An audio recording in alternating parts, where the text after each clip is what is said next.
Signor Sindaco, stabilisca le borse di studio che approfondiscano davvero il tema del diritto comunitario che c'era qua in Sardegna.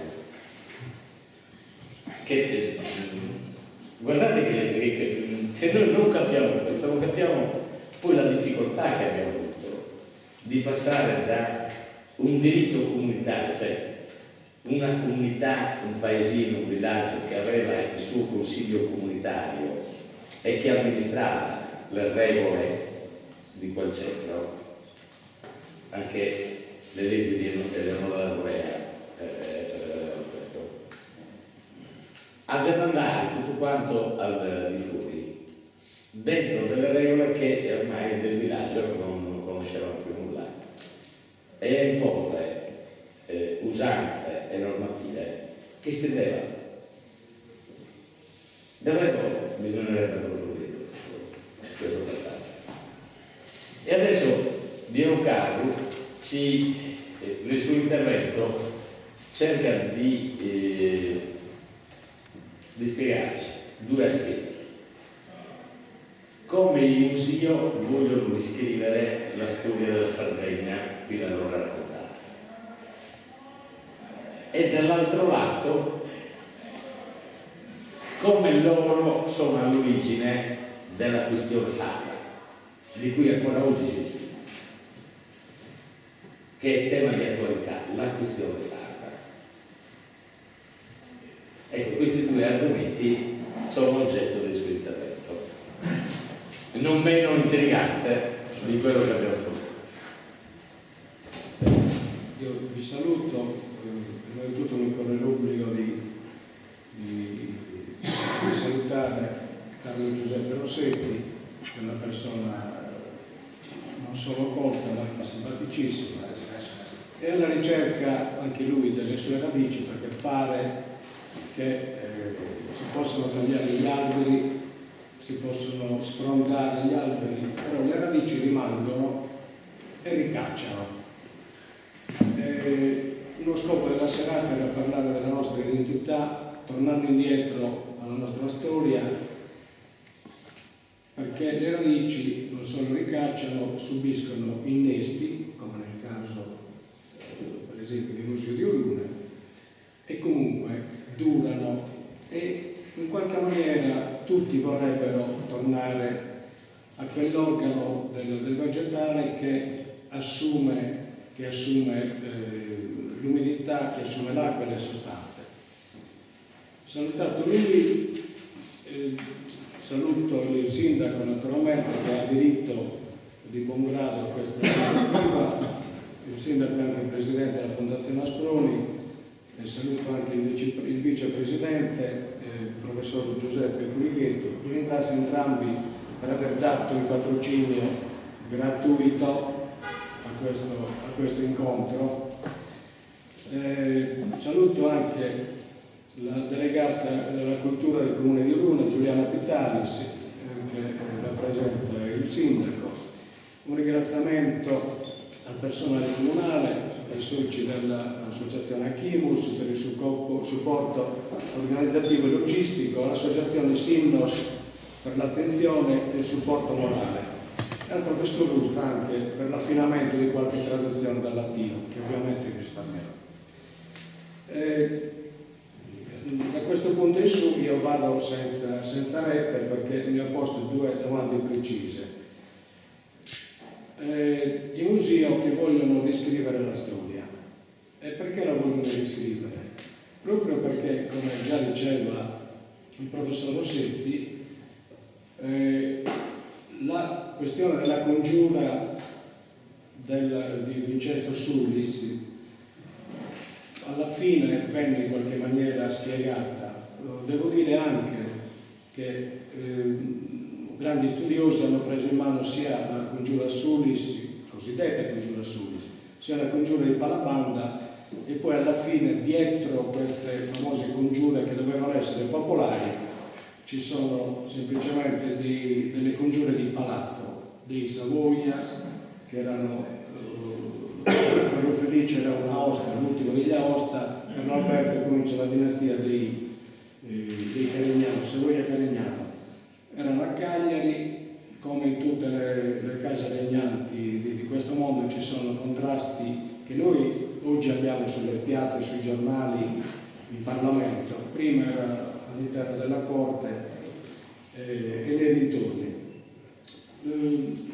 Parto da Giuseppe Musio, il quale subisce un po' questo giudizio, cioè quasi tutti attribuivano la condanna del Sullis, alcuni commentatori malevoli, alcuni storici malevoli, tipo i Martini di Cagliari, attribuivano a questa ferocia di Costantino Musio, che invece abbiamo visto, ampiamente spiegato, che non solo ha riunito nel codice feliciano i 3 diritti che allora erano vigenti in Sardegna: il diritto consuetudinario che risaliva al codice di Eleonora d'Arborea, il diritto spagnolo e il nuovo diritto, così possiamo dire, che avevano introdotto i Savoia dal 1720, ma appunto a fine 700 e all'inizio dell'800, soprattutto nel 1808, i codici napoleonici avevano in qualche maniera fatto deflagrare i sistemi giuridici di tutta Europa. Allora Costantino, come ho già detto, incide molto nella sua riscrittura e riordino dei codici sulla eliminazione delle pene corporali, ma anche sulla limitazione drastica della pena di morte, dell'attribuzione della pena di morte ed altre innovazioni che in qualche maniera andavano contro gli interessi sia della corte sia non solo del patriziato sia dei feudatari che erano ancora in auge al potere e di tutto quel mondo conservatore dell'Ancien Régime che dopo il 1815, la caduta di Napoleone, anche in Italia si era vissuta una fase di restaurazione mica da poco. Il rapporto, perché qualcuno ce l'aveva con Costantino Musio? Perché come si è affacciato, facendo nomi e cognomi di Francesco Mariani, ha parlato anche degli Arcais. Costantino Musio aveva sposato una donna, Maria Giuseppa, che era marchesa di Valverde. Questi Valverde erano il cugino della sua figlia, erano marchesi di Valverde, erano i titolari di grossi feudi che sono la Piana di Oristano. Valverde non numero, non Valverde numero, Lì compenso anch'io, che sono cose di schiozza. Dicevo, attraverso questi rapporti familiari, questi marchesi di Arcais si lamentavano che erano sempre in conflitto con i loro vassalli, con i loro servitori. Giuseppe Musio, che alla fine degli anni 20 aveva studiato l'origine giuridica dei feudi, a partire soprattutto da Filippo II, che aveva attribuito ai suoi amici, guerrieri, cavalieri, tutta una serie di feudi in Sardegna. Questi qui ricevevano delle tasse, ma non erano neanche mai venuti in Sardegna. Capiti? Tutti gli anni erano 5.000 lire, mi pare, ma si mandavano ad Alghero, che poi partivano per la Spagna, ma il feudatario non si era mai visto. Casomai, Molatani erano alcuni dei Musio. Ed ecco, le nuove classi dirigenti si formano così, al servizio del feudo. E dicevo, Giuseppe Musio ha questa illuminazione, ma perché non ti togli tutti questi fastidi del feudo e lo restituisci allo Stato? Oggi uso questa parola per capirci, effettivamente non era uno Stato così come intendiamo noi. Effettivamente l'Arcais si dice, va bene, ma io cosa ci guadagno? Ci guadagni una piccola somma, te la godi e lasci il feudo a chi? Al demanio statale. Concordano per una qualche somma e fanno questa prima operazione di riscatto. Il sistema si chiama sistema di riscatto dei figli. A seguire questo sistema ovviamente avrebbe dovuto interessare tutti. Carlo Alberto vede in questa mossa una mossa appunto intelligente, probabilmente decisiva, perché anche lui voleva riformare e cessare dei figli che non erano più. Qui apro una parentesi, non è che Carlo Alberto fosse generoso e quindi voleva cacciare i feudatari che erano suoi parenti, erano suoi pari, tanto è vero che quando si lamentano per i pezzi dicono insomma tu re sei un nobile come noi, quindi devi fare i nostri interessi. Effettivamente però e qui andiamo un po' alla prima fase della questione sarda, attorno al re Sabalo stava crescendo già non solo forme di produzione diverse, mutuate da agricolture più evolute come quella francese o quella inglese. Si stava anche affermando una borghesia che stava piano piano diventando quasi intrinseca alla dinastia, in qualche maniera aveva bisogno del re perché faceva corporazione, era una borghesia corporativistica. Ha visto Carlo Alberto e il suo entourage che poteva affermare quello che era l'esito delle rivoluzioni illuministiche, cioè arrivare ad un'affermazione della fisiocrazia, il primato dell'agricoltura sull'allevamento, l'Arcadia, il mito della natura che sarebbe dovuta essere dominata dall'uomo, eccetera. Quindi con l'editto delle chiudende si chiudeva soprattutto questo processo che era partito proprio dall'illuminismo, con la rivoluzione francese aveva avuto un impulso notevole e si affermava appunto con l'editto delle chiudende in Sardegna. Un editto che ha visto Orun e i Bitti primeggiare nell'applicazione.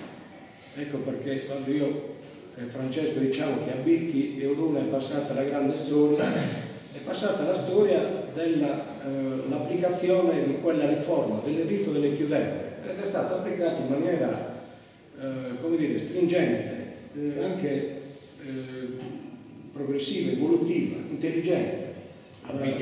L'associazione, queste delle chiudende più abiti, però il progresso dell'agricoltura, l'associazione agraria di Orun, le bonifiche fatte dal rettore sono passati alla storia come quasi come un'immagine di ciò che avrebbe dovuto essere. Naturalmente la storia non ricorda, e questo invece fa capo ad altre substorie, che con la chiusura dei terreni tanti pastori, tanta gente che viveva della caccia, della pesca, del legnatico, soprattutto dell'allevamento bravo, si credevano di la vita, dovevano lasciare da un giorno all'altro i terreni perché qualcuno li aveva chiusi e non potevano più stare lì. Ed ecco i molti nuovi su condotti, incendi, l'abbattimento delle chiusure, eccetera. A fine della sua vita, qui torno a Sottula, verso i musei ci sono gli attacchi sia dei liberali sia dei nobili. I nobili che non erano soddisfatti dei risarcimenti con il riscatto. I liberali che vedevano una figura che delle volte chi fa le rivoluzioni ed è liberale nasce incendiario e muore con pietre, no? Così si dice. Giuseppe Musio invece è uscito come diceva Spruni, da alunno del despotismo ed è invece una figura di una non dico rivoluzionario, però di un progressismo concreto, attuale, non solo nel diritto, ma anche nell'amministrazione. Lui era un grande esperto dell'amministrazione, ma anche nell'amministrazione della giustizia.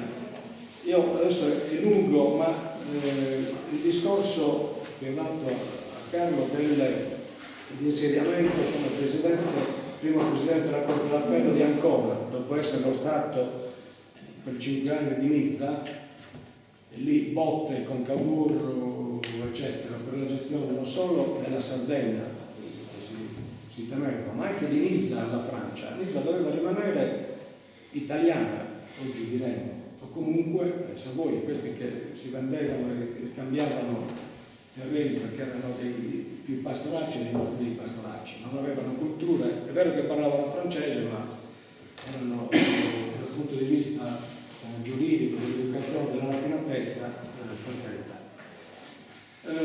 Questi attacchi a Giuseppe Musio lui alla fine ha deciso di non sopportarli più, per cui ha dettato tutta una serie di appunti poi raccolti da uno dei nipoti che si chiamava Gavino Musio, e quindi salto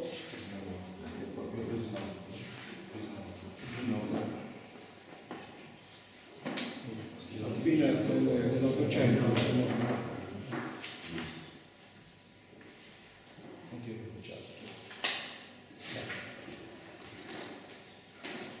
per cui ve la faccio breve, non solo attacca violentemente i suoi avversari, ma lascia 5.000 lire alla fine della sua vita per chi avesse scritto una storia della Sardegna, l'esigenza di riscrivere la storia della Sardegna.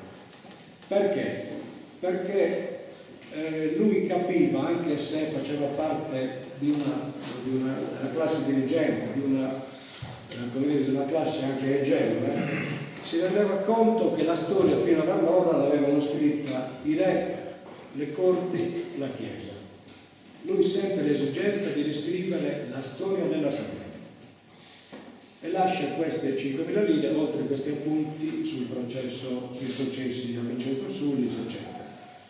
Su Vincenzo Sullis, voglio dire, al di là del mito, voglio dire questo, che era uno di quelli che quando Carlo Emanuele arrivò a Cagliari in esilio, tra virgolette, era di quelli che volevano prendere a spalle non solo il re ma anche la carrozza. È stato il re che ha detto no, la carrozza no, non potete trainarla, sarebbe stata un'umiliazione, sarebbe stato un presentarsi. Poi lo volevano prendere a spalle. Uno di questi era Vincenzo Sullis, però è passato alla storia come un rivoluzionario. Vi basti pensare che è stato sì condannato, ma la condanna non è mai stata eseguita. È morto l'Alghero in prigione, ha avuto possibilità di avere contatti, eccetera, però non era un vero rivoluzionario, era qualcuno dice un infiltrato.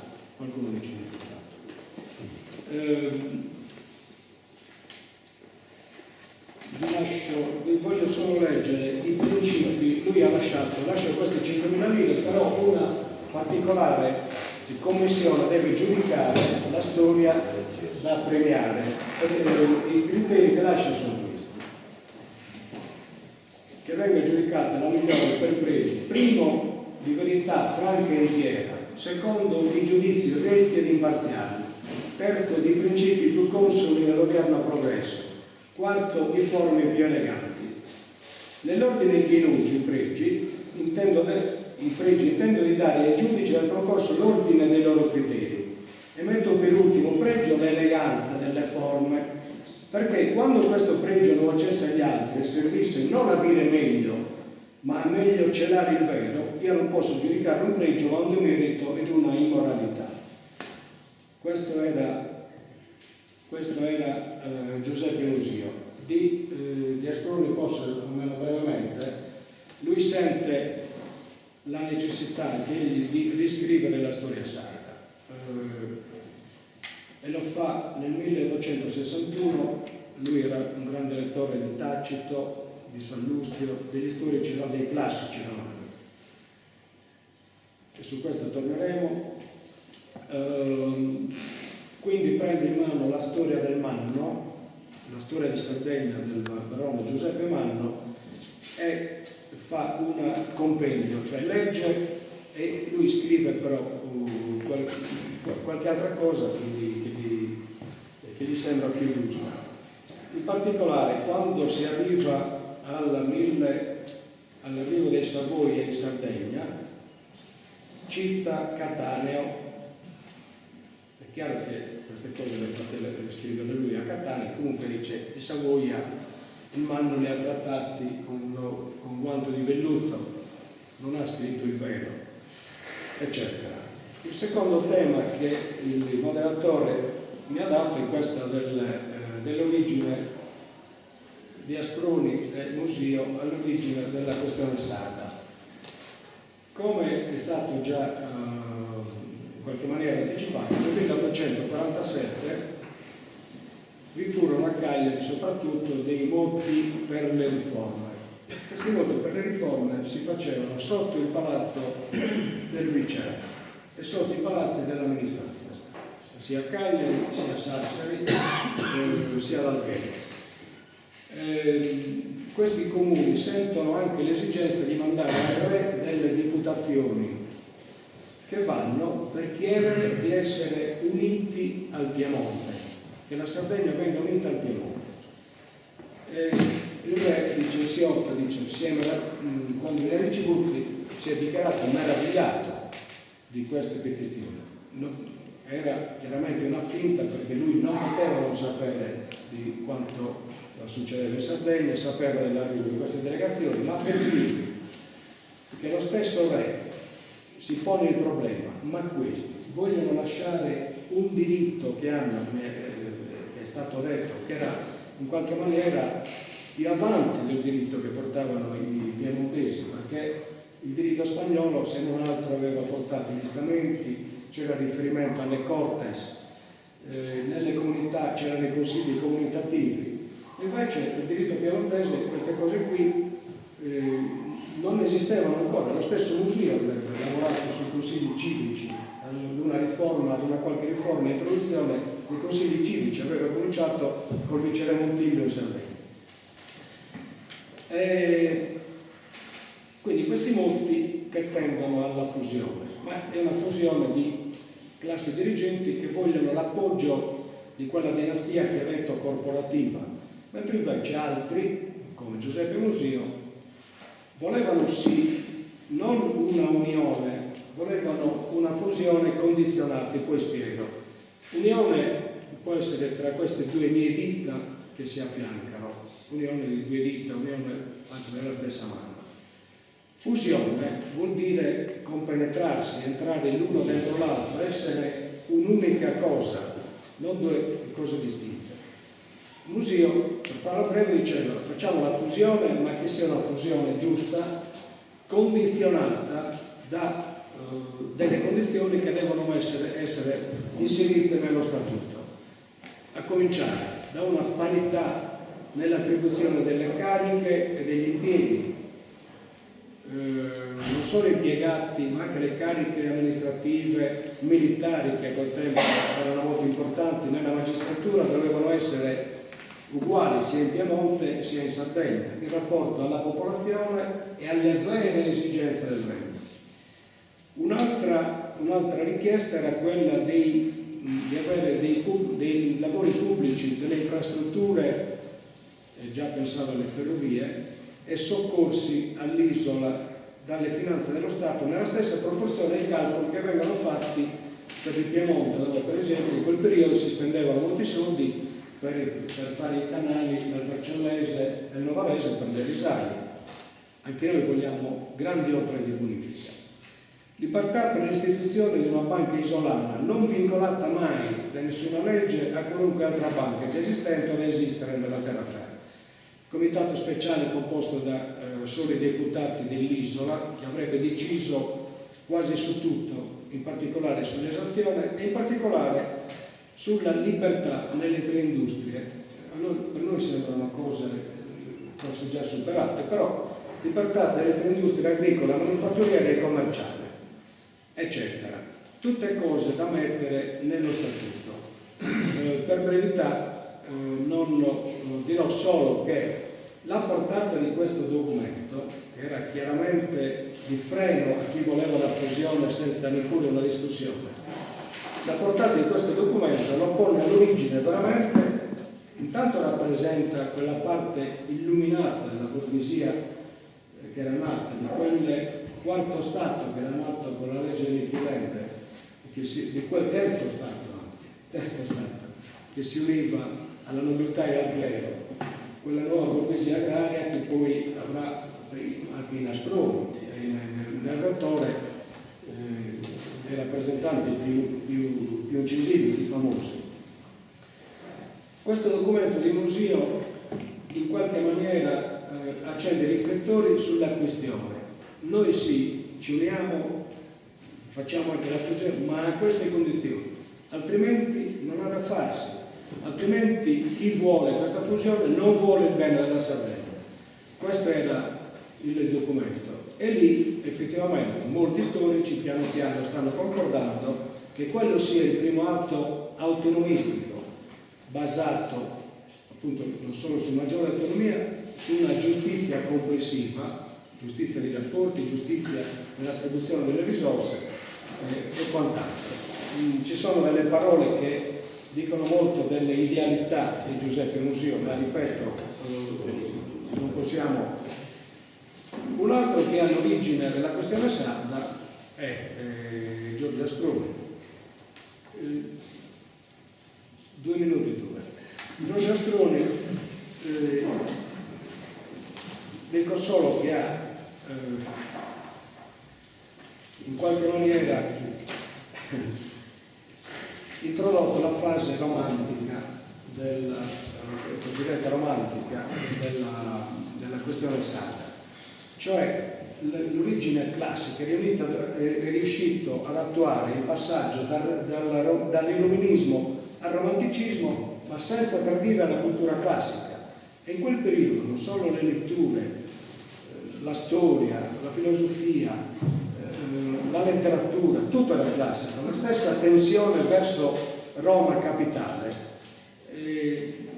gli studi che avevano fatto, la Chiesa che era presente e in qualche maniera compenetrava in sé tutta la società e la cultura soprattutto, la trasmissione della cultura. Poi Asproni riesce a compenetrare queste due cose.